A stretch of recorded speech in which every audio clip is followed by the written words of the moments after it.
Ola, bos días, preséntate. Ola, bons días. Chamo-me Inocencia, todo o mundo me conoce por Chencha, teño 74 anos, vivo en Mougás, na Granxa.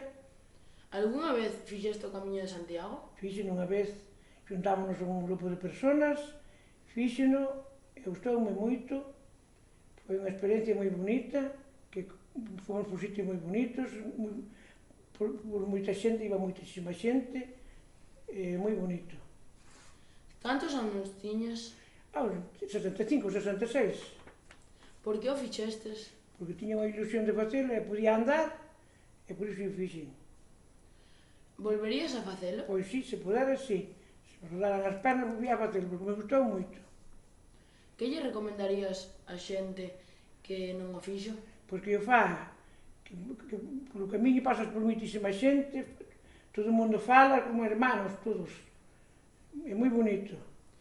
Que sentiches cando chegastes a Santiago? Moita alegría, e xa fomos acabar de filmar ali a un bar, e dali á misa de Peregrino. Grazas e adeus. Adeus.